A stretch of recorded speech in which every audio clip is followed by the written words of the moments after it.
वास्तवमा राजविराजलाई सुन्दर सफा र हरित नगर बनाउने हो भने सार्वजनिक निकाय र आम जनता आपसमा साझेदार बन्नु पर्दछ। राजविराजलाई माता राजदेवीसँग जोडेर अगाडि बढ्नु पर्दछ। राजविराज, राजदेवी र रोज सिटी अर्थात् गुलाबी सहरको सुर मिलाउनु पर्दछ।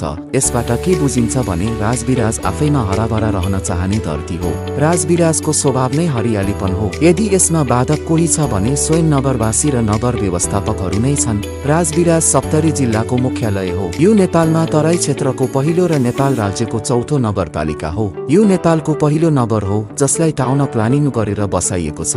सन् 1994 मा सप्तकोशी नदीले सप्तरी जिल्लाका तत्कालीन मुख्यालय हनुमाननगरलाई बाढीले प्रभावित गरेपछि मुख्यालयको लागि अर्को स्थानको खोजी भयो। तत्कालीन बडाहाकिम प्रकाश शमशेर जबराले उपयुक्त स्थान खोजेर सहर बसाउने जिम्मेवारी ख्यातिप्राप्त इन्जिनियर दिल्लीजंग थापालाई दिए। गुलाबी सहरको रूपमा प्रसिद्ध भारतको जयपुरको नक्साको आधारमा टाउन प्लानिङ गरेर 1998 सालमा राजविराज नगर बसाइयो। हनुमाननगरसँगै राजविराज पनि पूर्वी तराईको एक मुख्य वाणिज्य केन्द्र बन्न गयो। प्रारम्भिक चरणमा राजविराज सहरको योजना 60 बिघाको प्लटमा गरिएको थियो। मुख्य सडक, सहायक सडक र गल्लीसँग जोडिने गरी आवासीय तथा व्यावसायिक प्लटहरू निर्धारित गरिएका थिए। उदरी, गल्ला लाइन, कचहरी आदि स्थान सुनिश्चित गरिए। सरकारी कार्यालय, कर्मचारी आवासका लागि भनेर 10 बिघा थप गरी शहरी क्षेत्र विस्तार गरियो। राजविराजको नामकरण यहाँ राजदेवी माता विराजमान हुनुभएको आधारमा राजविराज भनी गरिएको मानिन्छ। विगतमा यस भूमिमा सेन वंशको शासनकालताका सेन वंशकी कुलदेवी राजदेवी माताको मन्दिर निर्माण गरिएको थियो। कतिपयले यस स्थानको पहिले पनि राजपुर भन्ने नाम रहेको मान्दछन्। उनीहरूको विचारमा यस स्थानको नाम राजपुर रहनुको कारण पनि सम्भवतः राजदेवी माता विराजित भएकीले नै भएको हुनुपर्छ। तसर्थ नगर निर्माताहरूले यिनै सेरोफेरोमा रहेर यस नगरको नामकरण गरे। राजविराज यस्तो नाम हो जो संसारमै एक्लो छ। देवीको नामबाट सुन्दर शैलीमा राजविराज नगरको नामकरण गरिदिएकोमा राजविराजवासीले नगर निर्माताहरूको नमन अवश्य पनि गर्नुपर्दछ।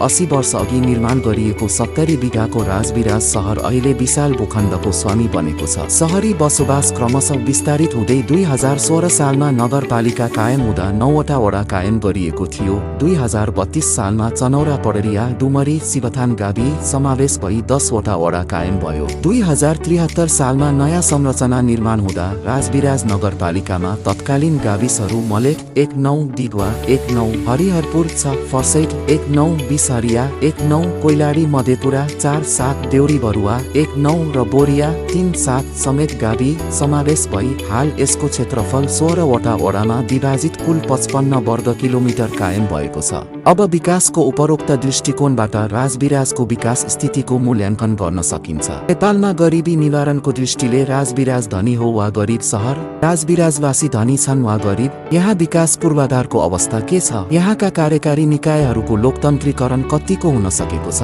यहाँका नागरिकको जीवनस्तर कुन किसिमले माथि उठिरहेको छ? समग्रमा भन्दै जाँदा राजविराजको विकास प्रक्रियामा विश्व विकासवादी ज्ञान, अनुभव र संसाधनको के कति हिस्साको प्राप्ति भइरहेको छ आदि सवालहरू महत्त्वपूर्ण हुन आउँछन्। नेपाल सरकारको गरिबी निवारण नीति 2076 मा उल्लेख भए अनुसार नेपाल विश्वको अति कम विकसित मुलुकमध्ये पर्दछ। भूमण्डलीकरण, आर्थिक उदारीकरण र सूचना प्रविधिले विकासका सबै पक्ष, सम्भावना र अवसरहरूसँग नेपाललाई जोडेको भए पनि त्यो प्रभावकारी हुन सकेको छैन। श्रम आप्रवासन बढ्दो छ। वैदेशिक रोजगारबाट प्राप्त विक्रेषण राष्ट्रिय आयको प्रमुख स्रोत बनेको छ। आर्थिक विकासका लागि कृषि क्षेत्र अझै पनि प्रमुख आधारशिलाको रूपमा रहेको भए पनि यसको व्यवसायीकरण तथा विविधीकरण हुन सकेको छैन। उपभोग्य वस्तुहरूको आयात बढ्दै गएको छ। स्वदेशी उत्पादन शून्यमा झर्दै गएको छ। रोजगारीका अवसरहरू पलायन हुँदैछन्। मुद्रास्फीति बढ्दै गएको छ। खाद्यवस्तु र आधारभूत आवश्यकताको परिपूर्ति महँगो बन्दै गएको छ। गरिब र विपन्न वर्गको जीवन अझ कठिन र दुष्कर बन्दै गएको छ। अर्थात् देशलाई जुन कुरा चाहिने हो त्यो छैन र जुन नचाहिने हो त्यो छ। देशकै अवस्था यस्तो छ भने राजविराज त्यो भन्दा पृथक त हुन सक्दैन। तर राजविराजको विकास अवस्थाको तुलना यसको समकक्षी सहरहरूबाट अवश्य गर्न सकिन्छ। राजविराजको स्थापना राणा शासकले गरे। काठमाडौँ उपत्यकाका सहरहरू सहर होइन, ऐतिहासिक राज्यहरू थिए। राणा शासनले पहाडका सहरहरू प्रशासनिक उद्देश्यका लागि र आक्रमणकारीहरूको विरुद्ध चौकीको रूपमा विकास गरेका थिए। पूर्व नेपालको धनकुटा, मध्य नेपालको पाल्पा र पश्चिम नेपालको डोटी जस्ता सहरहरू सुरुमा सैन्य अखाडाको रूपमा विकसित भए भएका थिए। तराईमा भने शहरी क्षेत्रको विकास नेपाल र ब्रिटिश भारत बीचको व्यापारको कारण भएको थियो। अंग्रेजहरूले व्यापारको उद्देश्यका लागि नेपालको सिमानामा रेलवे लाइनहरू खडा गरेका थिए, जसले गर्दा बिस्तारै तराईमा शहरी केन्द्रहरू बढ्दै गएका थिए। राजविराजका समकालीन नगरहरू सबै महानगरपालिका वा उपमहानगरपालिका बनिसकेका छन्, तर राजविराजलाई नगरपालिकामै सीमित हुनु परेको छ। राणाकालमा नै राजविराजलाई शहरको रूपमा विकास गरियो। समय फेरिएसँगै राजविराजको पनि रूप फेरिँदै गयो। कुनै समय देशका मुख्य 5 शहरभित्र पर्ने राजविराजले आफ्नो विकासको गति पक्रिन सकेन। त्यसैले पछि र झन पछि धकेलिँदै गयो। राजविराज तत्कालीन मुख्य शहर र प्रमुख व्यापारिक केन्द्र एवं ट्रान्जिट पोइन्ट पहाडका लागि रहेको राजविराजले विकासको गति पक्रिन नसक्नुका अनेक कारण छन्, तर ती कारणहरूको खोजी गरी कमजोरी हटाउने कुरा अझै पनि राजविराजको चिन्तनमा प्रवेश गरिसकेको छैन। अहिले आएर प्रादेशिक संरचनामा मुलुक प्रवेश गरिरहँदा समेत त्यसको अवसर छोप्न सकेन राजविराजले। संसारकै सर्वोच्च शिखर सगरमाथाको आधार हो राजविराज, तर त्यसको लागि आवश्यक पूर्वाधार पनि बनाउन सकेन राजविराजले। राजविराज नगर पुरानो सहर हो, तर पनि यो सहरमा थुप्रै समस्या र कमजोरी छन्। एउटा सहर वास्तवमा सहर हुनुपर्ने आधारभूत संरचना समेत देखिँदैन राजविराजमा। यत्रो पुरानो सहरमा घुमफिर गर्दै गर्दा सहरका मुख्य स्थान र चोकहरूमा शौचालय जानुपर्ने अवस्था आए सार्वजनिक शौचालय भेटिँदैन। ढल निकासको समस्या अझै उस्तै छ। राजविराज नगरपालिकामा ढल निकासको उचित व्यवस्था नहुँदा सामान्य वर्षामा पनि नगर क्षेत्रका सडक तथा बजारहरू जलमग्न हुने गरेका छन्। नालाहरूको नियमित सरसफाई नहुँदा नालाहरूमा फोहोर जमी पानीको निकास बन्द भई सर्वसाधारणलाई आवत जावतमा समस्या हुने गर्दछ। फोहोर व्यवस्थापन राजविराजको लागि चुनौती नै हो। हारा पशु कहिल्यै समाधान नहुने समस्या बनेको छ। बालक क्रीडा स्थल, मनोरञ्जन स्थल, पार्क, बगैँचा आदि केही भेटिँदैन राजविराजमा। एउटा सहरले सहरको आकार ग्रहण गर्न चाहिने आधारभूत संरचनाको निर्माण र भएका संरचनाको व्यवस्थापन गर्न नसक्नु पनि दुर्भाग्य हो। यस्तो पुरानो सहरमा 1000 जना क्षमताको सभागृह छैन। सानोतिनो समिति, सम्मेलन, कन्फरेन्स राजविराजमा गर्ने अवस्था नहुनु पनि लज्जाको विषय नै हो। यहाँ भएका एक रङ्गशाला र कलेज, विद्यालयका मैदानहरूलाई आधुनिकीकरण र व्यवस्थापन गर्न सकिएको छैन। पानी भण्डार गर्ने पोखरीहरू बस्तीमा परिणत भएका छन्। ऐतिहासिक जलाशय सुके, नयाँ जलाशय बन्न छाडे। पार्किङको लागि अझै दृष्टि पुग्न सकेको छैन। सवारी साधनको व्यवस्थापन पनि राजविराजको अर्को चुनौती हो। सहरका थुप्रै समस्या अनि चुनौतीका बीच राजविराज सहर लडखडाउँदै अघि बढ्दै गर्दा राजविराज क्लिन सिटी को नारा नगरवासीको कानमा पटक पटक पर्ने गरेको छ। अहिले त झन् स्मार्ट सिटी भन्ने नारा पनि जोडिन आएको छ। के हो यो क्लिन सिटी, ग्रीन सिटी र अझ स्मार्ट सिटी?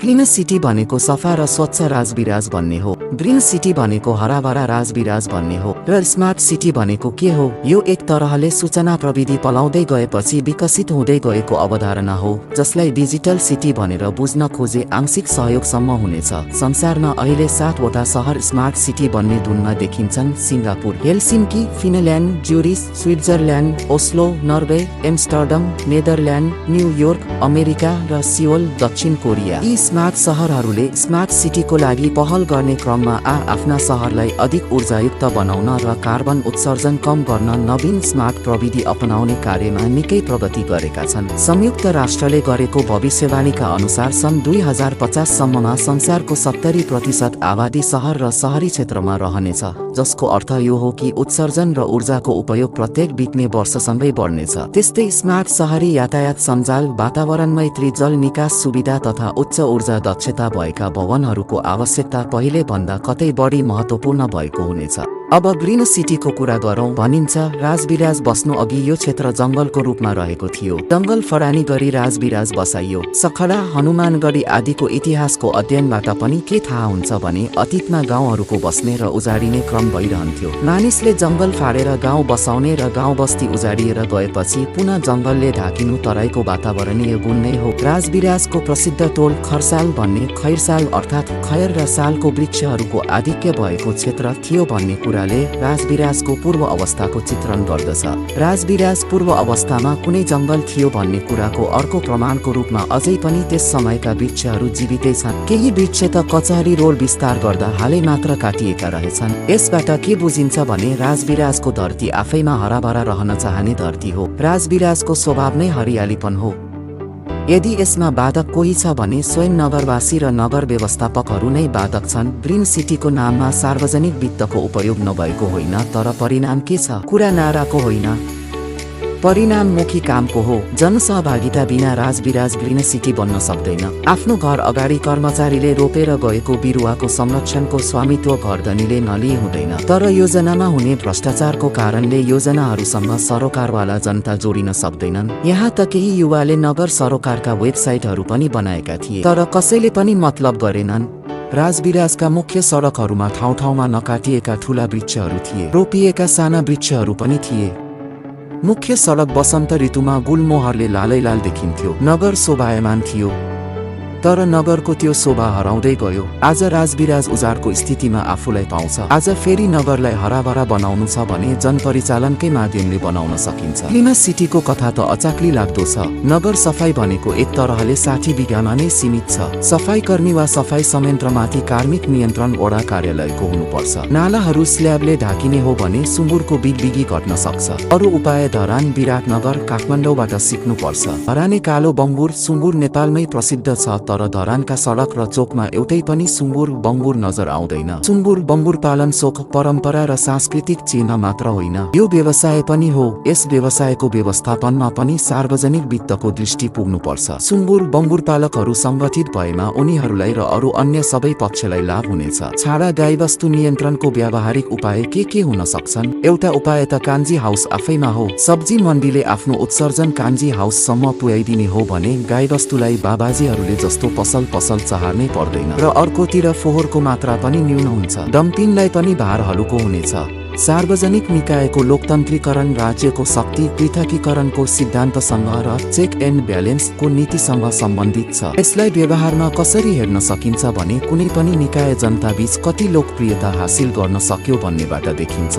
अर्को कुरा अमुक निकाय सूचना सम्प्रेषण वा सूचनाको निर्गत कार्यमा कतिसम्म उदार छ भन्नेबाट देखिनेछ। सूचनाको हकको लडाईले वास्तवमा लोकतान्त्रिक बिन्दुमा पहुँचको कमीलाई दर्शाउँछ। जनतासँग प्रत्यक्ष सम्बन्ध राख्ने निकायहरूमा पनि लोकपालको डेस्क बनाउनु पर्छ। यसले राज्यप्रतिको विश्वास दरिलो पार्न मद्दत गर्दछ। नागरिक उत्थानका अनेक पक्ष छन्, जस्तै भनौं आर्थिक, सामाजिक, सांस्कृतिक, शैक्षिक आदि। कमोबेस हरेक क्षेत्रमा काम भइरहेको देखिन्छ। आर्थिक तथा वित्तीय मध्यस्थता, गरिब तथा विपन्न वर्गमा लघुवित्त, सहकारी आदिका माध्यमले पहुँच बनाइरहेको छ। यसको सकारात्मक परिणाम देशभर देखिने नै छ। नागरिक उत्थानका सार्वजनिक प्रयत्न आफ्नो ठाउँमा क्रमशः बढ्दै गएको छ, तर कता कता सार्वजनिक जिम्मेवारी प्रति व्यक्तिको दायित्वबोध हुनु आवश्यक छ। 3-4 तल्ले घर बनाउनेले घर बनाउँदा बिग्रे भत्केको आफ्नै घर अगाडिको बाटो मर्मतप्रतिको दायित्व लिन सक्यो भने पनि नागरिक उत्थान केही हदसम्म भएको मान्नु पर्दछ।